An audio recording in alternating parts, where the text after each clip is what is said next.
Thousands of Zimbabweans have lined up to view the body of the late former President Robert Mugabe lying in state at the Rufaro Stadium in Harare. Mugabe took his first oath of office there as Prime Minister in 1980. His wife, Grace, and children are also at the stadium. The remains of the statesman arrived in Zimbabwe yesterday following his death in Singapore last week. 11 presidents and 5 former presidents will attend the funeral. Meanwhile, it's still unclear where Mugabe will be buried on Sunday. We're now live to our reporter in Zimbabwe, Griselda Lewis. Griselda, good evening to you. It would seem that this argument about whether President Robert Mugabe will be buried is putting a dampener over the weekend. What are people saying about this situation? We're battling to get through to Griselda Lewis. We'll keep trying to bring you the very latest from Zimbabwe on that story, which is still developing tonight. Here at home, around 58 people are murdered in South Africa nearly every day. Nearly 144 are victims of sexual offences, including rape, on a daily basis. The 2018-2019 crime stats were released in Parliament today. It's not a rosy picture. As a result of good practices that were dropped by police over the years, that's the assessment of the police minister. Conduct crimes have increased by 2.6% overall, with close to 16,000 more cases. There were over 21,000 murders in that year, an increase of 3.4%. Sexual offences stood at over 52,000 reported cases. Attempted murder cases just under 19,000. Assault with an intent to do grievous bodily harm went up to about 171,000 cases. And robbery with aggravated circumstances shot up to 617,000 cases. The murder rate has been on the rise for the past couple of years. Indeed, there were good practices that were dropped. No doubt about that. We need to pick up those practices, but we need to act on those practices going forward. Most violent crimes are committed over weekends. The weekends contribute 60% of the murders. Now, if you add Monday to these 3 days, you end up with a figure of 14,796 murders committed on Monday, Friday, Saturday and Sunday. And that is a 70% contribution. Aggravated robbery is on the decline, except house robberies. Robberies in non-residential areas and carjackings are on the decline. Cash and transit heists are down 23% compared to the previous reporting period. But sexual offences are up 4.6%, or by over 2,000 cases. Over 52,000 cases were reported for the year under review. Rape cases reported were over 41,000. Sexual assault cases went up by close to 10% to over 7,000.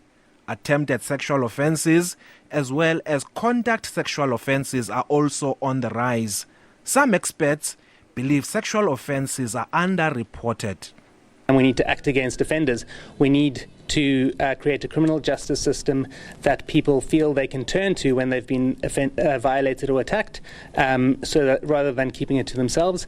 And to do that, we need the criminal justice system to be effective, responsive, swift, and compassionate. The police minister will be back in Parliament next week to announce strategies to reduce the high crime levels. In the final analysis, these statistics show that about 4 people are murdered in South Africa every hour. And during that same hour, 12 people are raped. The challenge now is how to turn things around. Ulilani Philip, SABC News, Parliament.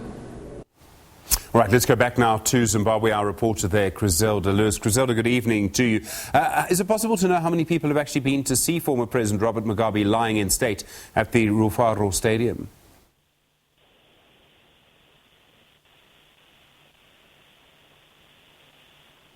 Right, Griselda Lewis for us, we believe, live in Zimbabwe, battling to get through to Zimbabwe to cover the story for you and see if we're able to actually get through to Griselda. I don't know if you're able to hear me in Zimbabwe tonight. Are you able to say how many people have been through the stadium to pay their respects to former President Robert Mugabe?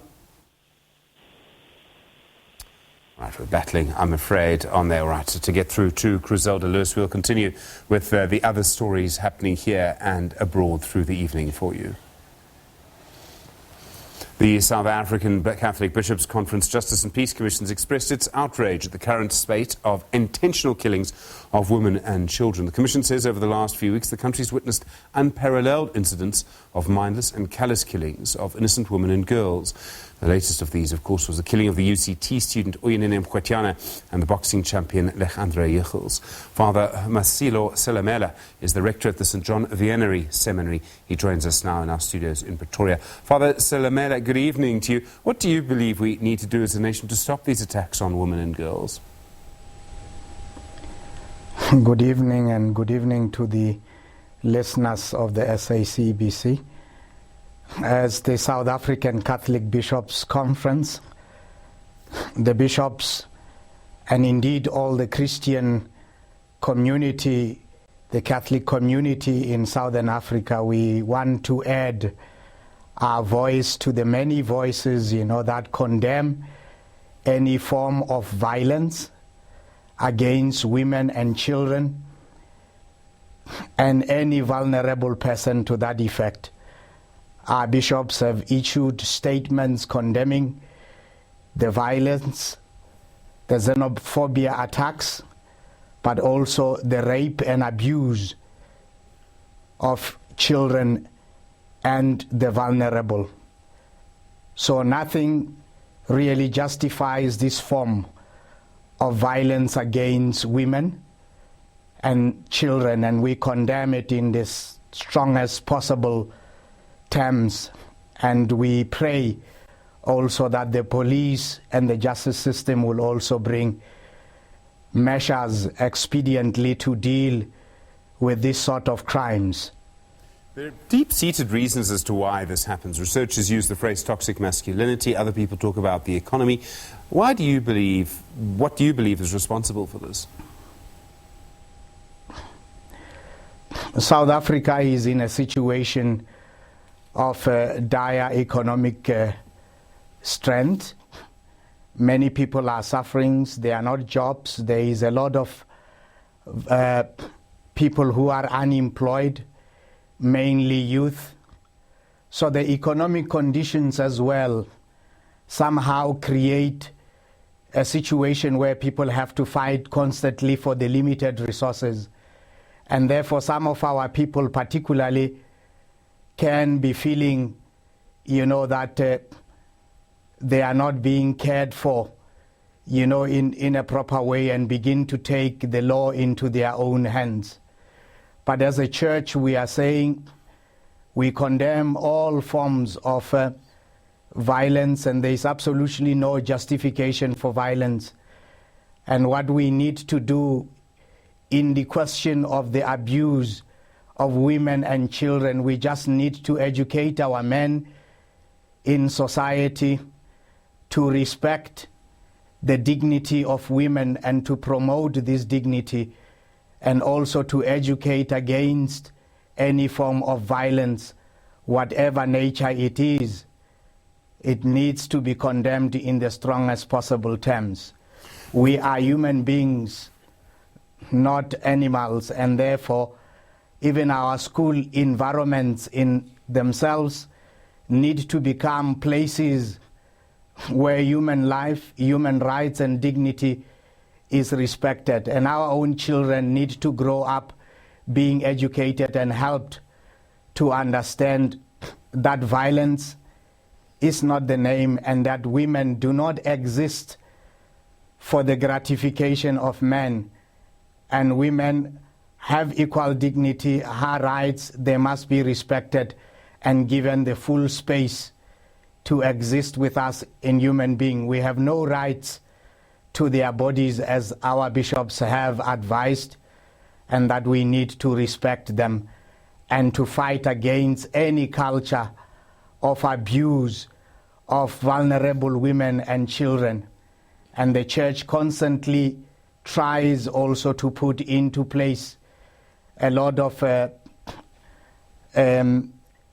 statutes for its own people, working so that they are fully conscientized about issues that have to deal with abuse of any form. And we expect our South African public also to behave the same, protect the vulnerable anyway, and believe that women are of equal dignity. They are not second citizens in our country. There are many people who obviously need to work together to stop this. Government leaders, the education sector, schools, community leaders. What role do you believe the church should be playing here, Father? The church can play a lot of role. If you can remember, the church has been involved in social justice for a long time. Also in our country, be it helping societies in terms of helping to train, people and to empower people, youth in particular, especially young people, to engage in peer-to-peer ministry, to educate and to promote the dignity of women and girls in schools.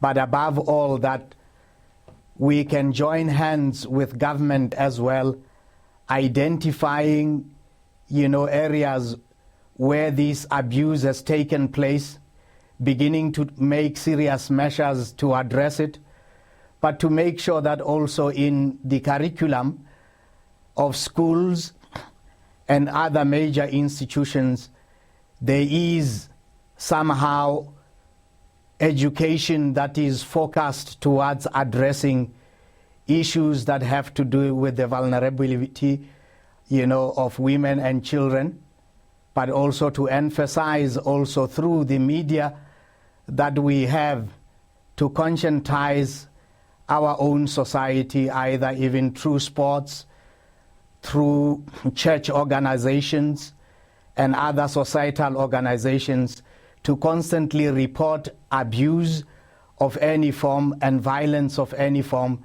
and to actually not promote and become part of anybody who engages in acts of violence in any way, either be it domestically.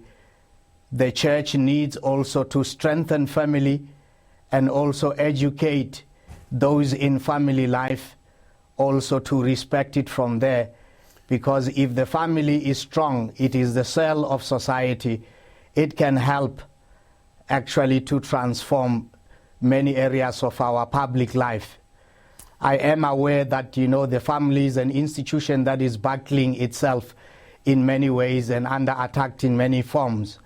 But I think if we begin there, both in society and state, we can be able to join together to arrest the scourge through education and collaboration in social awareness.